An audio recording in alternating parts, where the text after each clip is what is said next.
السلام علیکم ورحمۃ اللہ وبرکاتہ۔ بسم اللہ الرحمن الرحیم، الحمد للہ رب العالمین، والصلاة والسلام علی اشرف الانبیاء والمرسلین، محمد وعلى آلہ وصحبہ اجمعین، ومن تبعهم بإحسان إلى يوم الدین، اما بعد۔ قرآن کریم کے دوسرے پارے کی چند منتخب آیات کی مختصر تفسیر آپ کے سامنے رکھی جا رہی ہے۔ اللہ سبحانہ و تعالی نے کہا فَلَا تَخْشَوْهُمْ وَاخْشَوْنِي وَلِأُتِمَّ نِعْمَتِي عَلَيْكُمْ وَلَعَلَّكُمْ تَهْتَدُونَ، کہ تم لوگوں سے نہ ڈرو، مجھ سے ڈرو۔ لوگوں سے نہ ڈرو، مجھ سے ڈرو، تاکہ تم پر میں اپنی نعمتیں مکمل کر لوں، تاکہ تم ہدایت یافتہ ہو جاؤ۔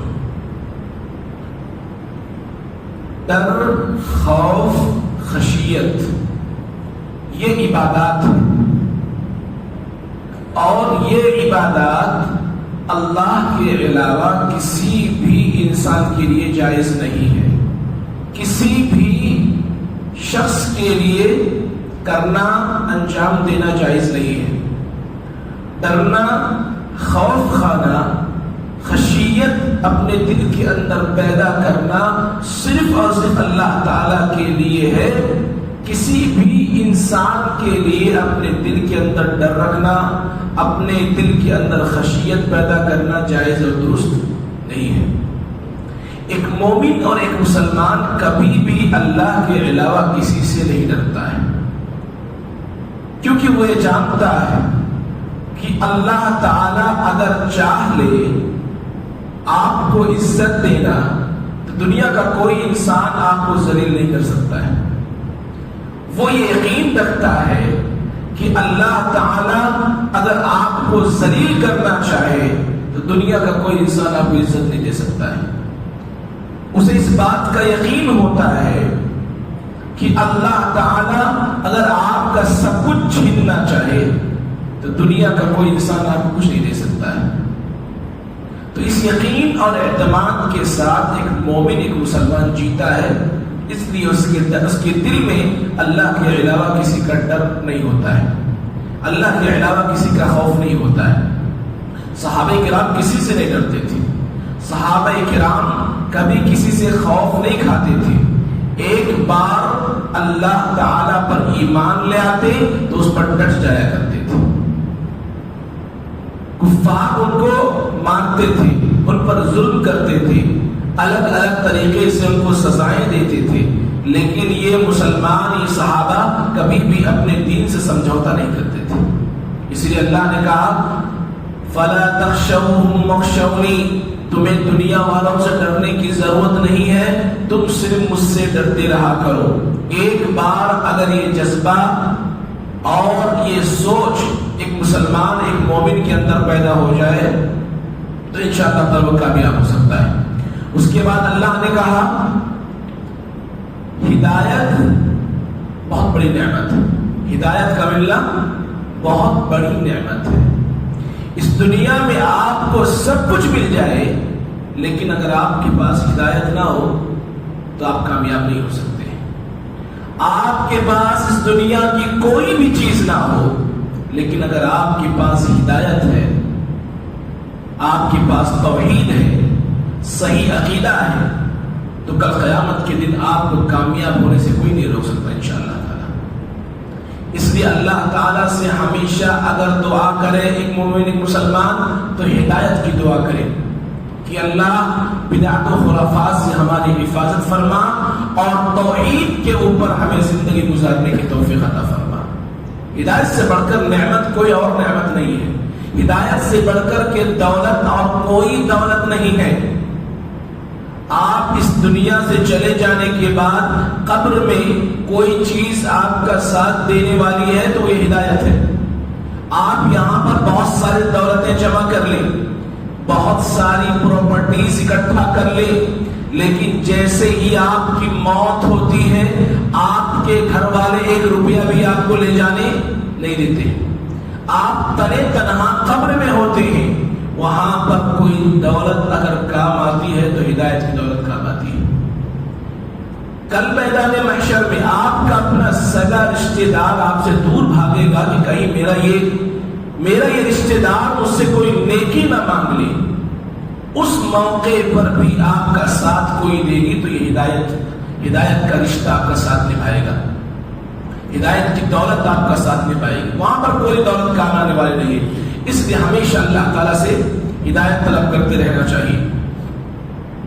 آگے اللہ رب العالمین نے کہا کما ارسلنا فیکم رسولا منکم یتلو علیکم آیاتنا ویزکیکم ویعلمکم الکتاب والحکمہ ویعلمکم ما لم تکونوا تعلمون. اللہ تعالیٰ نے کہا ہم نے پیغمبر بھیجے جو تم پر ہماری آیتیں تلاوت کرتا ہے اور تمہارا تزکیہ کرتا ہے. اس ٹکڑے سے پتہ یہ چلا کہ قرآن کریم کی تلاوت سے دل کے اندر پاکی صفائی پیدا ہوتی ہے، دل پاک ہو جاتا ہے. قرآن کریم کی تلاوت سے دل پاک صاف ہو جاتا ہے، اور دل کا پاک صاف ہونا یہ انسان کے لیے سب سے ضروری ہے، کیونکہ دل ہی وہ واحد شے ہے جو پورے جسم کو کنٹرول کرتا ہے. اگر آپ کا دل خراب ہو جائے تو جسم کا سارا عمل خراب ہو جاتا ہے. اس دل کی اہمیت اس جسم کے اندر ویسے ہی ہے جیسے کسی فوج کا کمانڈر ہو. کمانڈر جیسے کہتا ہے فوج کو ویسے کرنا پڑتا ہے. کمانڈر جو کچھ کہتا ہے فوج اسی کے حساب سے ریئیکٹ کرتی ہے، کام کرتی ہے. بالکل یہی معاملہ اس جسم میں دل کا ہے. دل جو کچھ کہتا ہے پورے جسم کو ویسے ہی کرنا پڑتا ہے. لہذا دل کو صحیح رکھنا بہت ضروری ہے. اسی لیے اللہ کے نبی صلی اللہ علیہ وسلم نے کہا کہ تمہارے جسم میں ایک ٹکڑا ایسا ہے کہ اگر وہ صحیح رہا تو پورا جسم صحیح رہے گا، اگر وہ خراب ہو گیا تو پورا جسم خراب ہو جائے گا. اللہ کے نبی صلی اللہ علیہ وسلم نے کہا وہ ٹکڑا دل ہے. دل کو صحیح کرنے کی ضرورت ہے، اور قرآن کریم کے ذریعے سے، قرآن کریم کی تلاوت سے دل صحیح ہو جاتا ہے، دل کے اندر صفائی آ جاتی ہے، دل پاک صاف ہو جاتا ہے. آگے اللہ تعالیٰ نے کہا وَيُعَلِّمُكُمُ الْكِتَابَ وَالْحِكْمَةَ، اور یہ پیغمبر تم کو کتاب کا علم دیتا ہے اور حکمت کا علم دیتا ہے. دل کو صاف کرنے کے لیے قرآن کریم کی تلاوت ضروری ہے، لیکن دل کو مضبوط رکھنے کے لیے قرآن کریم کا علم ضروری ہے. اگر آپ اپنے دل کو علم مضبوط رکھنا چاہتے ہیں کہ دل ہمارا مضبوطی کے ساتھ دین پر ڈٹا رہے، مضبوطی کے ساتھ توحید پر باقی رہے، تو اپنے آپ کو علم سے مسلح کیجیے، علم سے لیس کیجیے، قرآن کریم کا علم حاصل کیجیے، اسلامی شریعت کا علم حاصل کیجیے، اللہ کے نبی صلی اللہ علیہ وسلم کی حدیثوں کا علم حاصل کیجیے. جب قرآن و سنت کا مضبوط علم آپ کے پاس آ جائے گا، آپ کا دل انشاءاللہ تعالی مضبوط ہو جائے گا. پھر کوئی بھی فتنہ آپ کو گمراہ نہیں کر سکتا ہے. پھر آپ کا دل کبھی کسی فتنے کا شکار نہیں ہو سکتا ہے. اس کے بعد اللہ تعالیٰ نے کہا یا ایھا الذین آمنوا استعینوا بالصبر والصلاۃ ان اللہ مع الصابرین. اے ایمان والو، اہل ایمان سے اللہ خطاب کر رہا ہے، اے ایمان والو صبر کے ذریعے اور صلاۃ کے ذریعے اللہ تعالیٰ سے مدد طلب کرو. اہل ایمان کو خطاب کر کے اللہ تعالیٰ نے دو باتوں کا تذکرہ اس آیت کریمہ کے اندر کیا ہے. اللہ نے کہا اگر تمہیں اللہ کی مدد چاہیے، اللہ تعالیٰ کی طرف سے تمہیں تعاون چاہیے، تم صبر کے ذریعے سے اللہ تعالیٰ کی مدد حاصل کرو. تم نماز کے ذریعے سے اللہ کی مدد حاصل کرو. اللہ کے نبی صلی اللہ علیہ وسلم کے بارے میں آیا کان نبی صلی اللہ علیہ وسلم اذا حسبه امر فزع الى الصلاة. اللہ کے نبی صلی اللہ علیہ وسلم کو جب بھی کوئی مسئلہ پیش آتا تھا آپ نماز کی طرف بھاگتے تھے. نماز پڑھ کر کے اللہ تعالیٰ سے مدد طلب کرتے تھے، اللہ مدد نازل فرماتا تھا، مسئلہ ختم ہو جاتا تھا. اللہ کے نبی کی سیرت اور اس آیت کریمہ کو اگر ملائے تو ایک مسلمان اگر یہ چاہتا ہے کہ اس کی زندگی میں مدد آئے، اللہ کی برکت نازل ہو، تو وہ نمازوں کا پابند بنے، نمازوں کا پابند بنے۔ اور ایک مومن کی پہچان یہ ہوتی ہے کہ وہ نمازوں کی پابندی کرتا ہے، نمازوں کے اندر سستی نہیں کرتا ہے۔ اس لیے جب بھی کوئی مسئلہ پیش ہو، کوئی پریشانی آپ کو لاحق ہو، کوئی معاملہ درپیش ہو، آپ مسجد میں آئیں، 2 رکعت نماز پڑھیں اور اللہ تعالیٰ سے دعا کریں، انشاءاللہ تعالیٰ اللہ تعالیٰ وہ مسئلہ آپ کے لیے آسان وہ مسئلہ اللہ انشاءاللہ تعالیٰ آپ کے لیے آسان فرما دے گا۔ نماز کے ذریعے سے اللہ تعالیٰ کی مدد طلب کی جاتی ہے، اور صبر کے ذریعے سے اللہ تعالیٰ کی مدد طلب کی جاتی ہے۔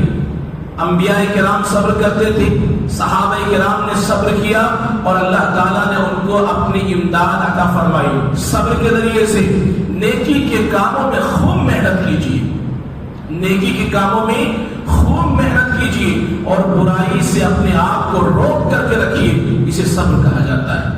اگر آپ ایسا کر لیتے ہیں تو آپ کی زندگی میں اللہ تعالیٰ کی مدد آتی ہے۔ وبشر الصابرین، اللہ نے کہا صبر کرنے والوں کو خوشخبری سنا دو، بشارت سنا دو۔ ان اللہ مع الصابرین، صبر کرنے والوں کے ساتھ اللہ کی مدد ہوتی ہے۔ اس لیے صبر کے ذریعے سے اللہ تعالیٰ کی آپ مدد طلب کرتے رہے۔ آگے اللہ رب العالمین نے کہا وَلَا تَقُولُوا لِمَنْ يُقْتَلُ فِي سَبِيلِ اللَّهِ أَمْوَاتٌ، وہ لوگ جو اللہ کے راستے میں قتل کر دیے جاتے ہیں ان کو مردہ نہ کہو، ان کو مردہ نہ کہو۔ یہ اللہ کا انعام ہے ان لوگوں کے لیے جو اپنی جان کا نذرانہ اللہ کے راستے میں پیش کرتے تھے۔ یہ کوئی آسان کام نہیں ہے۔ آج ہم اور آپ اپنی معمولی خواہش کو اللہ کے لیے قربان نہیں کر پاتے، چھوٹی چھوٹی تمناؤں کو اللہ کے لیے ہم قربان نہیں کر پاتے۔ تصور کیجیے جب معمولی خواہشیں ہمارے نزدیک اتنی محبوب ہیں، پسندیدہ ہیں کہ ہم انہیں نہیں چھوڑ پاتے، اللہ کے لیے انہیں قربان نہیں کر پاتے، تو وہ لوگ کتنے عظیم رہے ہوں گے جنہوں نے اپنی جان کا نذرانہ اللہ کے راستے میں پیش کر دیا اور خوشی خوشی شہید ہو گئے۔ بلکہ صحابہ کرام پریشان رہا کرتے تھے۔ کتنے ایسے صحابہ ہیں عمر نہیں ہوئی تھی، بچے ہیں عمر نہیں ہوئی تھی کہ جہاد میں جا سکے، اللہ کے راستے میں جا سکے، اللہ کے راستے میں قتال کر سکے۔ اللہ کے نبی صلی اللہ علیہ وسلم نے کہا ابھی تم بچے ہو، تم اس لائق نہیں بنے ہو کہ تم جہاد میں جا سکو۔ ان کا جذبہ دیکھیے، ان کا شوق دیکھیے، شوق شہادت دیکھیے، اپنی انگوٹھے کے بل کھڑے ہو گئے اور کہنے لگے اللہ کے نبی ہم بھی اس قابل ہو چکے ہیں کہ ہم جہاد جا سکیں۔ اپنے آپ کو بڑا بتلانے لگے، اپنی ہائٹ کو بڑا دکھلانے لگے کہ اللہ کے نبی ہمیں جہاد کے اندر بھیجے، اللہ تعالیٰ کے راستے میں شہید ہو جائے۔ حنظلہ صحابی رسول ہے، حنظلہ صحابی رسول، نئی شادی ہوئی ہے، ابھی غسل جنابت بھی نہیں کیا، پہلی رات شادی کی پہلی رات ہے، ابھی غسل جنابت بھی نہیں کیا ہے، شب زفاف منایا، ہم بستری کی، اور اتنے میں اللہ تعالیٰ کی طرف سے حکم آیا انفروا فی سبیل اللہ کہ اب جہاد نکلنا ہے۔ اللہ کے نبی صلی اللہ علیہ وسلم نے کہا جاؤ لوگوں کو کہہ دو کہ جہاد کی طرف چلنا ہے، جہاد کے لیے نکلنا ہے۔ حنظلہ کے کان میں جب اللہ کے نبی صلی اللہ علیہ وسلم کی آواز پڑی، یہ بھی نہیں دیکھا کہ غسل کرنا ہے، یہ بھی نہیں دیکھا کہ نئی نویلی دلہن اس کو چھوڑ کر کے کیسے جا سکتے ہیں۔ کہ اللہ کے نبی کا حکم ہمارے لیے سب سے بڑی چیز ہے، سب سے اول چیز اور سب سے پہلی چیز جس پر ہمیں دھیان دینا ہے وہ اللہ کے نبی صلی اللہ علیہ وسلم کی بات ہے، آپ کی حدیث، آپ کی سنت ہے۔ حنظلہ صحابی رسول نکل جاتے، صحابی رسول نئی نویلی دلہن کو چھوڑ کر کے اللہ کے میدان میں نکل جاتے اور جا کر کے شہید ہو جاتے۔ بعد میں حنظلہ کی لاش کو تلاش کیا جانے لگا کہ حنظلہ کہاں ہے۔ اللہ کے نبی صلی اللہ علیہ وسلم نے دیکھا کہ حنظلہ کو غسل دیا جا رہا، کون دے رہا تھا؟ فرشتے ان کو غسل دے رہے تھے، فرشتے ان کو غسل دے رہے تھے. حالانکہ شہید کو غسل نہیں دیا جاتا. شہید جس بھی کپڑے میں قتل کیا گیا ہے، شہید کیا گیا ہے، اسے اسی کپڑے میں دفنا دیا جائے. نہ اس پر صلاۃ جنازہ پڑھی جاتی ہے اور نہ ہی اسے غسل دیا جاتا ہے، کیونکہ اسے صلاۃ جنازہ کی ضرورت نہیں ہوتی. کیوں؟ کیونکہ مرتے ہی اللہ کی جنت میں پہنچ جاتا ہے. لیکن حنظلہ کو غسل دیا جا رہا تھا. کیوں؟ کیونکہ انہوں نے غسل جنابت نہیں کی تھا. اللہ کا انعام دیکھیے، اللہ کا انعام دیکھیے. جو جتنی محنت کرتا اللہ کے راستے میں، اللہ کا انعام اتنا بڑا ہوتا ہے. ایک عام مسلمان جب مرتا ہے تو یا تو مقام علیین میں پہنچتا ہے یا مقام سجین میں. اس کا جسم تو قبر کے اندر چلا جاتا ہے، لیکن اس کی روح یا مقام علیین میں جاتی ہے یا مقام سجین میں. لیکن اللہ نے شہداء کو، شہید کو یہ مقام دے رکھا ہے کہ جب وہ مرتا ہے تو اس کی روح ڈائریکٹ جنت میں پہنچ جاتی ہے. اللہ کے نبی صلی اللہ علیہ وسلم نے کہا اس کی روح کو ہم ایک ہرے پرندے کے جسم میں ڈال دیتے ہیں اور ان کی روحیں پورے جنت کا سیر کرتی رہتی، چہچہاتی رہتی، دوڑتی رہتی. یہ مقام اللہ نے شہداء فی سبیل اللہ کو دیا ہوا ہے.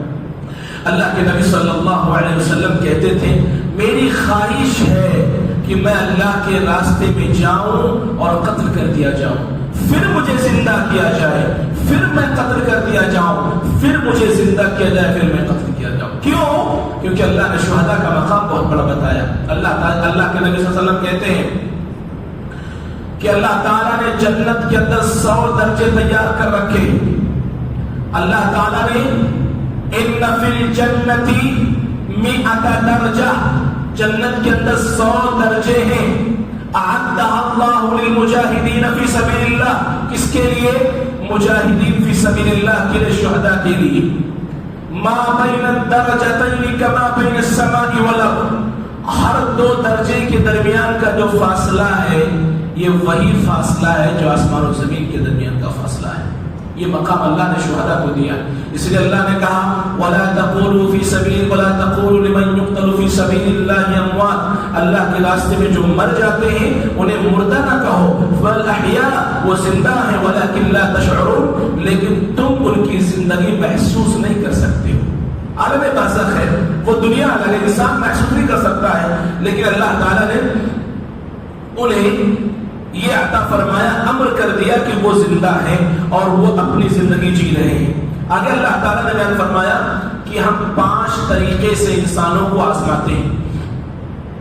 خوف میں مبتلا کر کے، بھوک میں مبتلا کر کے، اسی طریقے سے مال کی کمی کر کے، اسی طریقے سے نفس یعنی جان کی کمی کر کے، کوئی رشتہ دار مر جائے، کوئی اپنا مر جائے، اس کے ذریعے سے بھی تمہاری آزمائش کرتے ہیں، اور گھروں کی کمی کر کے ہم تمہاری آزمائش کرتے ہیں.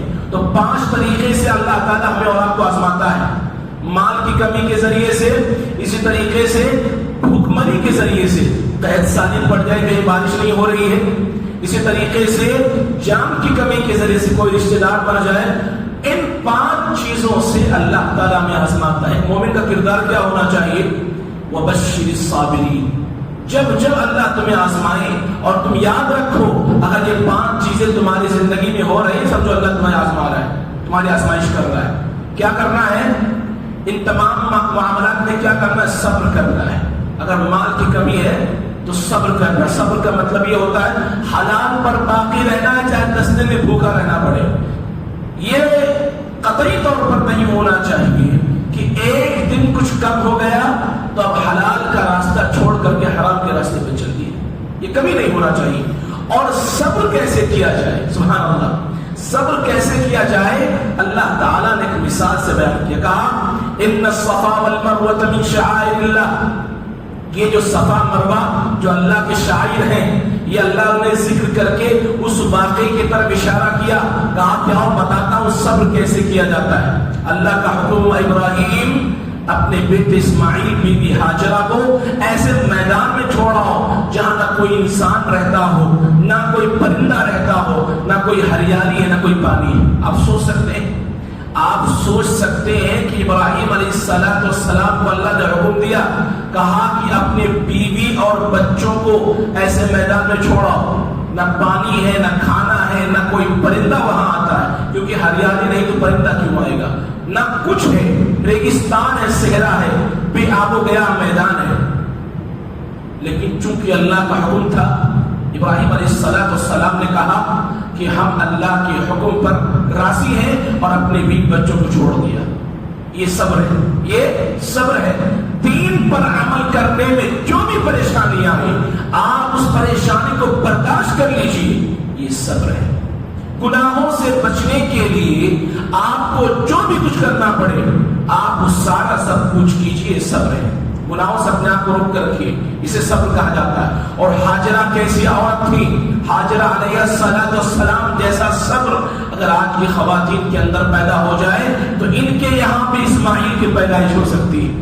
اسماعیل جیسے کردار بیٹے کی پیدائش ہو سکتی ہے. جب ماں ایسی ہو تو اسماعیل کی تربیت بھی ویسی ہوتی ہے. اسماعیل علیہ السلام نے بچپن سے دیکھا ہوا ہے کہ ابا نے ہم کو چھوڑا اللہ کے لیے، اماں نے ہمارے لیے محنت کی اللہ کے لیے. جب اسماعیل کی باری آئی ذبح ہونے کی تو کہا جب ابا بھی اللہ کے لیے جی رہے ہیں، اماں بھی اللہ کے لیے جی رہی ہیں تو میں بھی اللہ کے لیے ذبح ہونے کے لیے تیار ہوں.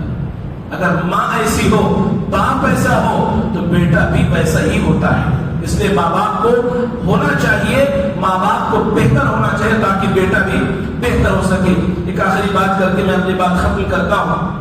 اللہ تعالیٰ نے کہا ان الذین یکتمون ما انزلنا من البینات، جو لوگ علم چھپاتے ہیں، جو لوگ علم چھپاتے ہیں، علم حاصل ہو جانے کے بعد علم کو چھپا لیتے ہیں کسی بھی مقصد سے، دنیاوی مقصد سے، پیسوں کے کمانے کے مقصد سے، عزت پانے کے مقصد سے، کہ کہیں لوگوں کو صحیح بات نہ معلوم ہو جائے اور ہمارا جو دھندا چل رہا وہ بند ہو جائے. ایسے بہت سارے لوگ دنیا میں چل رہے ہیں، بہت سارے لوگ دنیا میں کر رہے ہیں.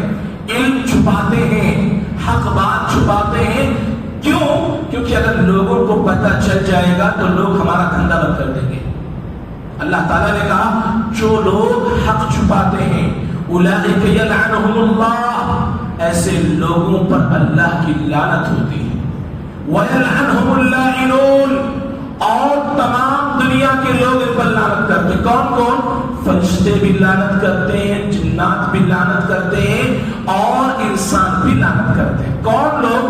کن لوگوں کے اوپر؟ جو حق بات چھپاتے ہیں. کتنے لوگ دنیا میں ایسے، کتنے لوگ دنیا میں ایسے ہیں حق بات معلوم ہو گیا لیکن اپنے لوگوں کو نہیں بتایا، اپنے پیروکاروں کو نہیں بتایا. کیوں؟ کیونکہ جہاں ان کو پتہ چل گیا یہ ان کی گدی چھن جائے گی، ان کی کرسی چھن جائے گی، ان کی مجاورت ختم ہو جائے گی، ان کی پیری ختم ہو جائے گی، ان کی مریدی ختم ہو جائے گی، ختم، سب کچھ ختم ہو جائے گا. اس لیے حق بات نہیں بتاتے. ایسے لوگوں پر اللہ کی لعنت ہوتی ہے، فرشتوں کی لعنت ہوتی ہے، جناتوں کی لعنت ہوتی ہے، انسانوں کی لعنت ہوتی ہے. آگے اللہ نے کیا کہا؟ الا الذين تابوا من بعد ذلك واصلحوا، الا الذين تابوا واصلحوا وبينوا فاولئك اتوب عليهم. سبحان اللہ. یہ سننے کی چیز ہے میرے بھائی، یہ غور کرنے کتنا بڑا جرم ہے، یہ کتنا بڑا گناہ ہے کہ فرشتے بھی لعنت کر رہے ہیں، انسان بھی لعنت کر رہے ہیں، جنات بھی لعنت کر رہے ہیں. اتنا بڑا جرم ہے. لیکن اللہ نے کہا جرم خواہ کتنا بڑا ہے کیوں نہ، اگر وہ توبہ کر لیتا ہے تو میں اسے معاف کر دیتا ہوں. اتنا بڑا گناہ اللہ تعالیٰ نے کہا اگر وہ توبہ کر لے تو میں اسے معاف کر دیتا ہوں. آپ تصور کر سکتے ہیں اللہ تعالیٰ نے یہ بیان، اللہ تعالیٰ نے یہ فرمانا جاری کیا ہے کہ اے انسان تو کتنا ہی بڑا گناہ کیوں نہ کر لے، اگر تو توبہ کر لیتا ہے، اللہ کی طرف لوٹ کر کے آتا ہے تو اللہ تجھے معاف کرتا ہے. اللہ نے کہا توبہ کا مطلب کیا ہوا؟ ای رجع، وہاں سے لوٹ گیا، پلٹ گیا، گناہ سے لوٹ گیا. اے انسان جب تو اپنے گناہ سے لوٹتا ہے میں مغفرت لے کر لوٹتا ہوں، میں بخشش لے کر لوٹتا ہوں. کیوں؟ وَأَنَا التَّوَّابُ الرَّحِيمُ، کیونکہ میں توبہ کو قبول کرنے والا ہوں. کیوں قبول کروں گا میں؟ الرحیم، کیونکہ میں رحیم ہوں، میں انسانوں کے اوپر رحم و کرم کرنے والا ہوں. میری رحمت میرے غصے سے بڑی ہے.